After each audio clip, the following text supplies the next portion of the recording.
I'm Fatima. I'm from Richmond, BC. I'm your health and beauty social media queen. Hi guys, I'm Chef Fred. I live in North Vancouver, BC, and I'm a health enthusiast. Hi everyone, my name is John and I'm in Vancouver and I'm a work from home dad to 2 great kids and married to a wonderful wife. Hi, my name is Cyrene. I live in Vancouver and my passion is health and beauty. Hello, thanks for joining us. We are at the last series of The Healthy Home.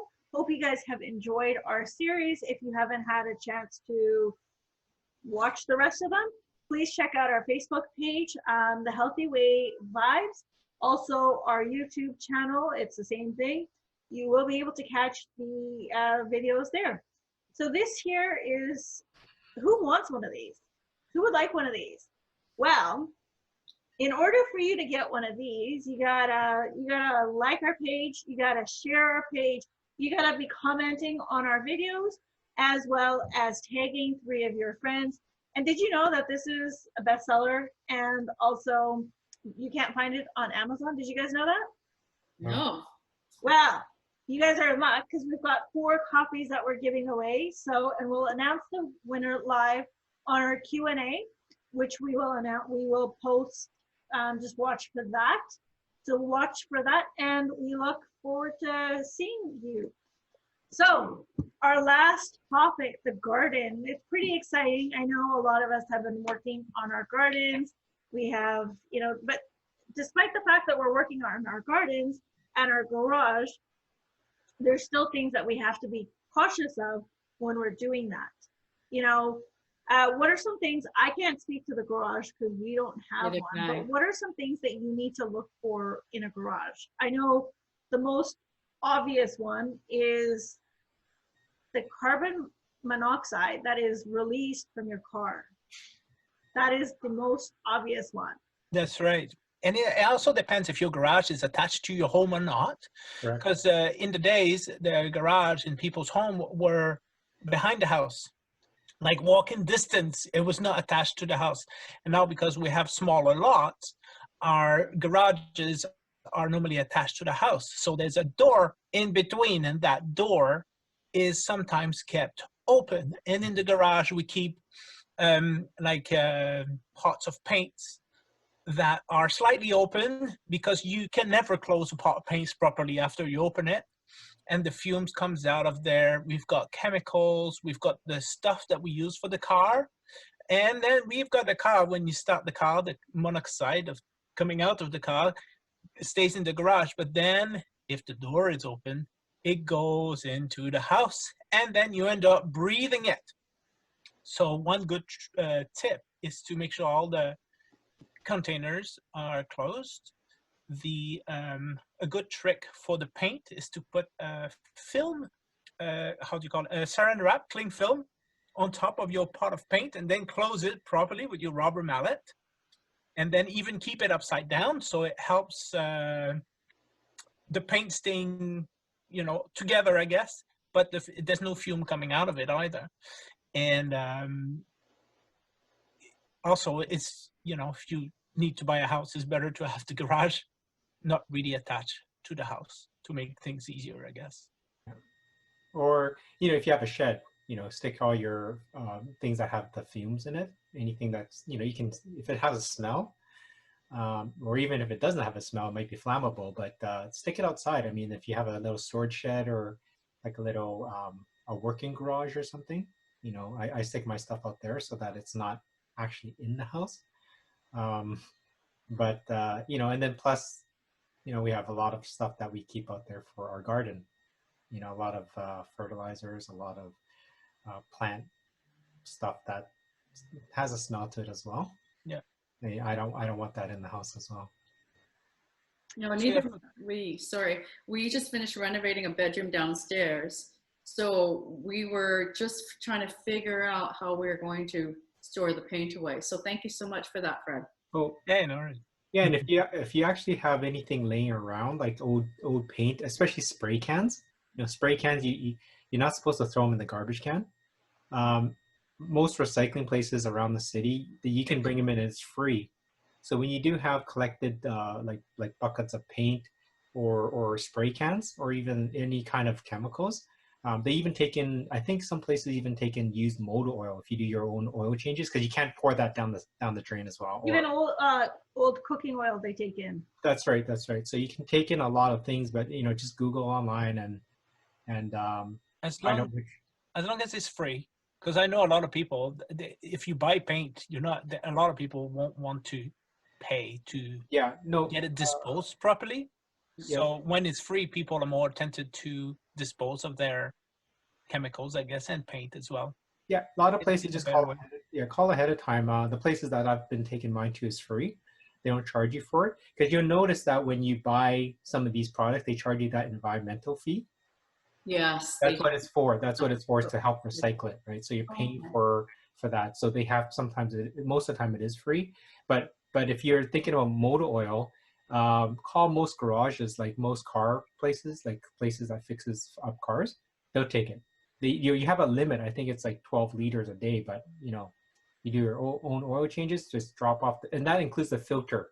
Like, don't throw the filter into the garbage can. I don't know. It's just I don't know why someone would throw the filter into the garbage can, because it's got oil in there as well. But you can take everything, even the jugs, the empty jugs, take it straight to the recycling depot and they'll take it in. So that's very interesting, but very, very useful that I didn't know. Yeah, those are some excellent tips. Again, thanks for sharing that, because we don't have a garage, so we don't have that to worry about. But I mean, there's not also the garage. There's also like your garden that you mentioned with your fertilizer. And how are you storing and your fertilizer safely? For me, I keep my fertilizer in a garbage can that has a lid on it, and it's outside. The only detriment to that sometimes is because I live next to a stable. The rats comes in and they chew through the garbage, and Even though it it's happened metal? once. They chew through the plastic to go and eat the Oh, yeah. fertilizer. Oh, it doesn't hurt them, the fertilizer? I don't think nothing It's hurts. organic, right? Oh, it's a rat. Now, the only thing that actually hurts them is like that stainless steel, like that wool thing, because it's so sharp. They Yeah. don't like that. Anything else, they can They pry can chew through. through. They can chew They through. can chew through, like, and it's kind of crazy. But even when you're okay, so now when you're gardening and you have like weeds and everything, a lot of times people will go for like the pesticides, and that is very toxic, not just to us but also to the environment. So what are other ways that we could naturally do that? So for me, when between the concrete slabs, you always have the weed growing in between. Oh, I hate that. Oh, yeah, everybody does. So you can go to the shop and you've got the product. It says for that, exactly, to get rid of those unwanted weeds. But another cheaper and easier and nicer way is just boil the kettle and pour hot water on them. It will kill them. And the day later it's dried and you just put them out. Oh, Wow, So that's a good tip. that's great. and it's free and it's clean and it's so much smarter to do that. And I think And we I should. can use that. I could do that in my in the garden itself. Well, It's not gonna if you do it damage- if you do it on your grass to get rid of dandelions, you'll kill the grass around it as well. It'll come back though. It'll come back. It will come back, but still, you will have a yellow spot. I don't like yellow spots on my grass. Yeah, me neither. So, the biggest, and I'm an avid gardener, and my biggest enemy is pest. We're talking about slugs. We're talking about spiders. We're talking about Aphids? aphids, and there is a lot of chemicals you can get for a lot of things, but also, let's say for slugs, there's so many tricks you could do to keep them out of your garden that's natural. Like even for, let's say, for slugs, you can put, like, I don't drink, but I could buy beer, and I put a little bit of beer in a cup around the gardens, and they attracted to the yeast and they go inside the cup, and then I kind of get rid of them. Mm-hmm. It's not a waste of beer. Well, if it is, but I don't really care because I don't drink, but it's a good item to have in your garden. And we're just talking about a little bit. We're just literally talking this much. Oh, now. okay. You're not trying to get them drunk. Or you can put a like broken eggshell around your plants, Yeah. so then they won't go to the plant to eat the leaves because they will cut themselves, so Yeah. they won't cross that barrier. Mhm. I put some orange peel around my garden to get rid of the raccoons and the skunks. I buy some ladybugs in any hardware shops to get rid of the aphids. And ladybugs looks good too, Yeah. right? They're beautiful. And if they have a food supply, they will stay around. So you won't need to go and buy the chemicals to get rid of the aphid because you've got the natural way. And Wow. it makes it more beautiful. We've been planting plants that are beneficial. So sprinkled in between the vegetables and some of the things that we put. We not being gardeners, but you look it up online and find out what are some plants that you can plant in Yes. between things. And so that's where the lavender comes in, because bees love lavender.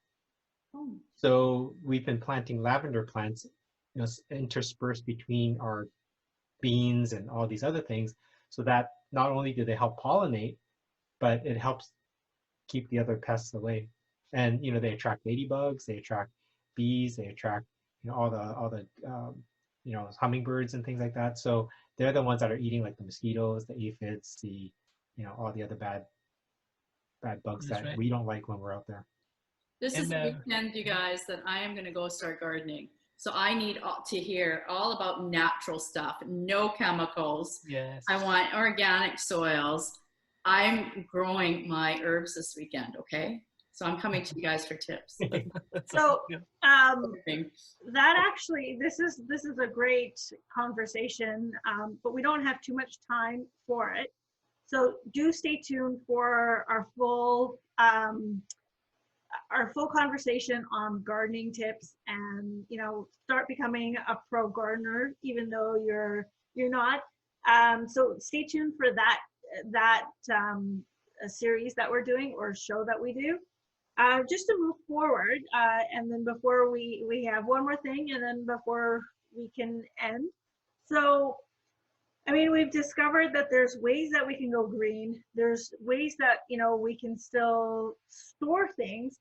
But now, what about in terms of, and also disposal to a certain extent? Now, what about creating your own fertilizer? Is that something that is useful? Definitely. We have a huge composter in the backyard. And so that's another thing, like you kind of think of where you're, what's the impact that we're putting on our city or our world. And our garbage is very little. Like sometimes I'll skip putting the garbage can out for the trucks because we have no garbage. And because of the what we do is we recycle a lot of the trimmings that we do, like off the vegetables, the fruit. A lot of it is, if we don't use it in soups or stocks that are like they've gone bad, we just put it into our composter, and after a few months, you keep turning it, and what happens is it decomposes. And so, and we're only throwing organic trimmings in there. So everything in there, because our garden is organic seeds, organic fruits and vegetables, we put the organic compost on tops, and we dig it in. And so it's kind of like a nice cycle that we do, and we're not having to throw all that out, because it is beneficial, to let the products work themselves. And then we're not also buying the fertilizer from the store. It's much more economical, plus also, it's better product. Yeah, and a good trick with a compost is to have good compost is to make sure it's covered, because you don't want it to get wet by water. You want to keep it like dry, but with the liquid from the trimmings that we put in. But also it's good to mix some cardboards or newspaper sometimes inside it in order to give it the nitrogen. And then you've got the healthiest compost ever. Yeah. But does it still smell? Nope, it actually does not smell. If there's a tool that you buy, like you put in and it stirs it, and that's it. And it doesn't smell. I have a quick question. Okay, so I'm a garburator girl. Okay, so can I use the peels from like carrots, my cucumbers and whatnot, and make and utilize, like make it into a compost? Yeah, that's exactly what goes into our compost. Yeah. No meat, no dairy, No raw meats. Okay, I don't eat those anyways. no bread. Virtually just fruit and vegetable peels, or when they go bad. Basically nothing cooked, right? Nothing cooked, because the cooked food usually maybe some has oil or salt in it. That doesn't treat the compost well. So really exactly what you're saying, anything you're throwing down your garburator, a good habit is start off with maybe getting one of those little bins that sit on your counter or maybe underneath the sink. Line it with like a paper bag. They make paper bags that are biodegradable that's got like a plastic liner inside. So it's a paper bag. It looks like a paper bag, but it's waterproof. So when you throw in like rotting tomatoes or celery trimmings or whatever you have, at the end of the day, you take that out and you put it into your composter in your backyard. And the composter has a lid on it, so nothing's going to get in. And like what Fred said, you just keep mixing it. You throw in dried leaves. Like when I rake the leaves, I throw it in there. When I mow the lawn, I put a little bit in there. So you're mixing different things up. And after a while, after a few months, probably about 6 to 8 months, it will start to basically rot. But it's good stuff. It's really good stuff. And then you scoop some out and you just use that as fertilizer. Yeah. I know this is for another day, but I'd love to know how to. Yes. Yeah. This is definitely another conversation. That brings us to an end. As you can see, we can continue on talking about gardening. So stay tuned for our next series on gardening. That will actually be our next series. So that way you can, and have your questions ready, and we will make sure we address those questions in the series as well. So comment below, and we will make sure we take care of your questions for you. And we'll have you gardening like our two pros that we have at the bottom. Anyway, so that concludes our series, and this is the final announcement for the healthy home. If you have not entered, it's still not late. You still have a chance to enter into the draw. Like our Facebook page, which is the Healthy Wave Vibes. Share it on your page, tag 3 friends, and comment on our post. And then just make sure you're live, you're watching our question and answer live, and that's when we will do the draw at the end of the question and answer. So hope you enjoy this series, and if you haven't had a chance to catch any of our other series, check out our Facebook page. You will find the rest of our series, and we will see you the next time. Do check us out every Tuesdays and Thursdays. Thank you for joining in, and bye for now. Bye. Stay safe. Bye.